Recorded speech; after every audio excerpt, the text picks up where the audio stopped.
माँ की ममता और उसका दुख। मेरी माँ एक छोटी दुकान चलाती है। उससे जो भी कमाई होती है उससे हमारा गुजारा चलता है।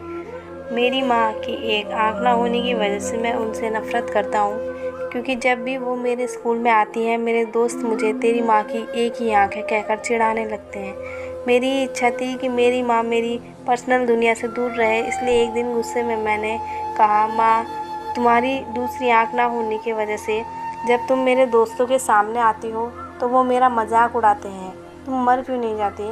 उस समय मुझे थोड़ा बुरा महसूस होने लगा था, लेकिन दूसरी ओर मैं खुश भी था, क्योंकि हर समय मैं जो कहना चाहता था वह आज मैंने कह दिया था। लेकिन ये सब सुनने के बाद मेरी माँ ने मुझे कुछ नहीं कहा और मुझे भी नहीं लगता कि मैंने उससे कुछ इतना बुरा और दुख देने वाली बात कही हो। मैं इस गरीबी से और मेरी माँ से दूर जाना चाहता था, तभी से मैंने बहुत पढ़ाई की। मैंने अपनी माँ को भी छोड़ दिया और पढ़ने के लिए दूसरे शहर गया और वहाँ की यूनिवर्सिटी में मुझे एडमिशन भी मिल गया। इसके कुछ सालों बाद वहीं मैंने शादी कर ली। मैंने खुद का घर भी खरीद लिया था, फिर मेरे बच्चे भी हो गए थे। अब मैं खुशी से एक सफल इंसान की तरह ज़िंदगी जी रहा था। मुझे यह ज़िंदगी बहुत पसंद थी। दिन पे दिन खुशी बढ़ती जा रही थी, लेकिन एक दिन अचानक मेरी माँ को मैंने अपने दरवाजे पर देखा। तब सभी मुझसे पूछने लगे कि यह कौन है, तो मुझे कहना पड़ा कि ये मेरी माँ है। तब मुझे ऐसा लगा जैसे मेरी सारी खुशियाँ आकाश से नीचे गिर गई हो। मेरी माँ की एक आँख की डर से मेरी छोटी बेटी भी भाग गई थी। तभी मैंने भी मेरी माँ से पूछा, तुम कौन हो? मैं तुम्हें नहीं जानता। मैंने इन्हें डांटते हुए कहा, तुम्हारी हिम्मत कैसे हुई मेरे घर आने की और मेरी बेटी को डराने की? चली जाओ यहाँ से। इतना सुनने के बाद मेरी माँ ने शांति से मुझे जवाब दिया, ओह मुझे माफ़ करें, शायद मैं गलत एड्रेस पर आ गई, और वह चली गई। मैंने भगवान का शुक्रिया अदा किया कि उन्होंने मुझे नहीं पहचाना। अब मैं शांत महसूस कर रहा था और मैंने अपने आप से कहा कि अब मैं अपनी पुरानी ज़िंदगी के बारे में कभी सोचना भी नहीं चाहता। कई दिन खुशी से बीताने के बाद एक दिन मेरे पुराने स्कूल का लेटर मेरे घर आया। मैंने अपनी पत्नी से झूठ कहा कि मैं बिज़नेस ट्रिप पर जा रहा हूँ।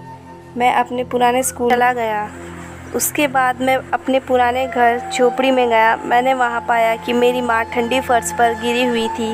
ये सब देखने के बाद भी मेरी आँखों में से एक भी आंसू तक नहीं निकला।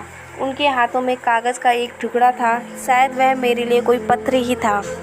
उन्होंने लिखा था, मेरे बेटे, मुझे लगता है कि अब मेरे जाने का समय आ चुका है और अब मैं तेरे घर भी नहीं आ सकती, लेकिन मैं एक बार तुम्हें देखना चाहती हूँ, तुमसे मिलना चाहती हूँ। मुझे तुम्हारी बहुत याद आती है।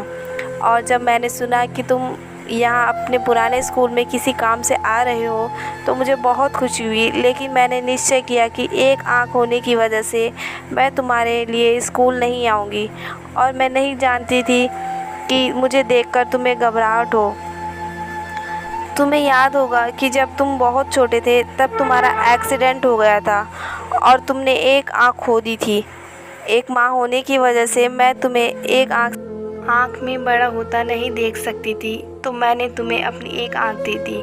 और आज मुझे गर्व है कि मेरा बेटा इस पूरी दुनिया को देख सकता है। तुमने जो कुछ भी किया उससे मैं कभी दुखी नहीं हुई। जितना भी बार तुमने मुझ पर गुस्सा किया, मैंने अपने आप को ही समझाया कि शायद तुम इसलिए डांटते हो क्योंकि मैं अच्छी नहीं दिखती हूँ, तुम मुझसे बहुत प्यार करते हो। मुझे आज भी याद है कि जब तुम छोटे होते थे तब हमेशा मेरे आस-पास रहते थे। मैं तुम्हें बहुत याद करती हूँ। मेरा बेटा ही मेरी पूरी दुनिया है। ये सब पढ़कर मुझे लगा कि मैंने उस इंसान से नफ़रत की जो पूरी दुनिया मेरे लिए जिया हो। मुझे अपनी माँ के लिए इतना रोना आ रहा था। अब मुझे अपनी सबसे बड़ी गलती का एहसास हो चुका था। दोस्तों, अगर आपको वीडियो पसंद आई हो तो प्लीज़ लाइक, कमेंट, शेयर ज़रूर कीजिएगा। धन्यवाद।